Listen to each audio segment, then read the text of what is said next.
Você gosta de suco de laranja com ou sem gominho? Você sabia que pensar nisso tem a ver com o assunto de hoje? Antes de mais nada, me conta nos comentários o que prefere e depois vou revelar qual é a minha preferência. Vamos lá?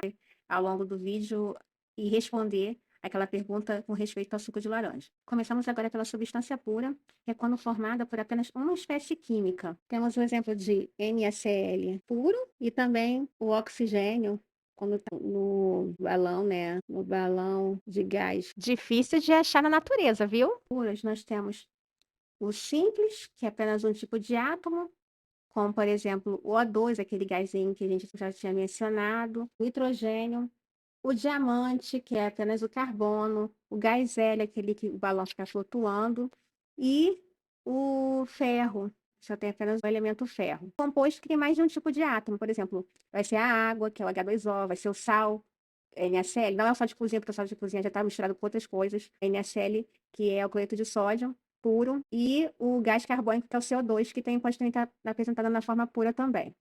Diga aí nos comentários, você achava que substância simples e pura é a mesma coisa? E quando as substâncias passam a ficar no mesmo contexto, uma com as outras, então já não temos mais uma substância pura, mas sim as misturas. Somente a coexistência das duas substâncias ou mais, dependendo, no mesmo contexto. E aí chegamos ao primeiro tipo de mistura, que é a homogênea. Vamos, assim, nos lembrar do suco de laranja. Quando aquele suco de laranja que eu falei no iniciozinho do vídeo, quando é aquele suco de laranja que não tem gominho, tem só o suco mesmo, então ele é um tipo de mistura homogênea, porque você não consegue distinguir quem é a água e quem são as substâncias do suco de laranja. Na mistura heterogênea, que é quando as substâncias são facilmente distinguidas a olho nu ou mesmo microscopicamente. Eu fiz questão de falar que é microscopicamente, por quê? Porque a olho nu parece ser uma mistura homogênea, mas quando você vai lá no microscópio, já conseguimos distinguir as partezinhas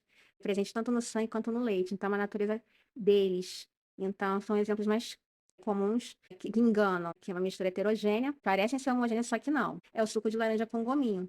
Então, o suco de laranja é um tipo de substância, ali, como todo, né, com água e tudo mais, e o gominho é aquele lá que não vai se dissolver de jeito nenhum, que não vai se misturar, por assim dizer. As misturas não são obrigadas a serem líquidas. Elas existem em todos os estados físicos. Olha só. Pensa em misturas como líquido. Pelo menos isso aconteceu comigo quando eu comecei na química. Mas não é só o estado líquido, mas também todos os estados da matéria. Então, começando aqui com a catação. A gente pega o feijão. Talvez agora não tanto hoje em dia, mas isso acontecia muito mais antigamente. O feijão vinha com um monte de pedrinhas. Então, lá nossa mãe, nossa avó pega lá e catava aquele feijão. Ou o arroz também. Então, aquelas impurezazinhas. Então, esse ato de catar também é um processo de separação de misturas.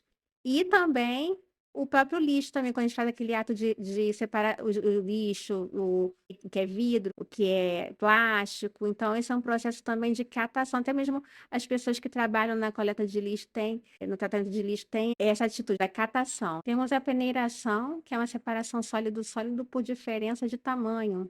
Então, quando você está lá fazendo o seu bolo e a receita exige que a farinha seja bem fininha, então você peneira a farinha para ficar mais fininha. E a areia para fazer a sua obra, então pega lá, o pedreiro vai, pega e peneira aquela areia. Então, esses são processos de peneiração. Aí segue outras separações de misturas heterogêneas sólido-sólido, que é a levigação, que é com águas correntes, muito comuns quando a pessoa trabalha no garimpo, então para poder tirar o metal, para poder fazer o processo de separação da areia do metal, usa-se água corrente, então é o processo da levigação. Temos a ventilação, que é muito comum com respeito de palhas de cereais, muito comum amendoim, arroz, aí vai. É bem comum separação por ventilação, então claro que o mais levinho vai sair voando e o mais pesadinho vai ficar, que é desejado. E a separação magnética que ocorre quando o metal que é atraído pelo ímã, que se chama de malha de ferro, tipo um pozinho. Então, joga com o ímã, então o ferro vai ser puxado e vai ficar a outra substância separadinha. Temos aí a decantação, que é um exemplo bem típico, é a areia mais água. Então, a areia ela não se mistura com a água de jeito nenhum. Então, por conta disso, ela até pode ter misturar por um tempo e ela vai chegar a um ponto que ela, se você deixar ela descansando ali, a areia vai ficar totalmente depositada no fundo e a água vai ficar por cima. Então, nesse sentido, separa-se a água da areia.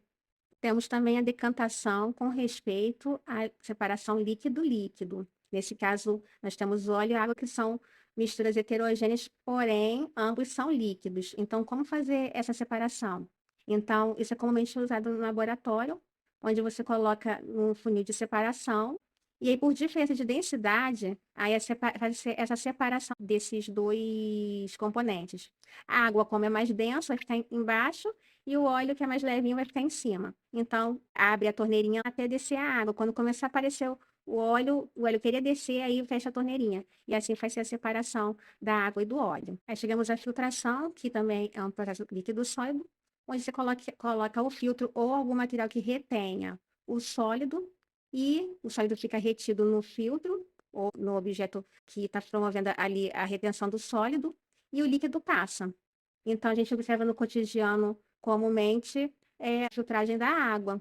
Quando temos lá o filtro da água, pode ser de barro, ou então esses mais modernos, ambos têm esse mesmo princípio da filtração, onde você retém o sólido e outras impurezas que também estão no estado sólido, e a água passa ali para que possamos próprios para consumo. E não se limita apenas à parte líquido, sólido, também temos a mistura de gás sólido também, como, por exemplo, o aspirador de pó, que a gente aspira o ar, a gente retém ali aquela impureza, também tem um filtrozinho dele. Nós temos também os filtros que, nos escapamentos dos carros, também nas fábricas. Isso também é um processo também de filtração, por assim dizer. E a questão do suco de laranja do início do vídeo? Bom, eu particularmente não gosto. Então, eu preciso usar um processo de separação de mistura, muito conhecido como coar. E você fazia isso e nem sabia que era um procedimento da química, né? Como o suco é líquido e o gominho ou cisquinho é sólido, então na linguagem científica, o nome da separação vai ser filtração. Tem outras formas de separação de misturas? E o melhor, são do nosso cotidiano?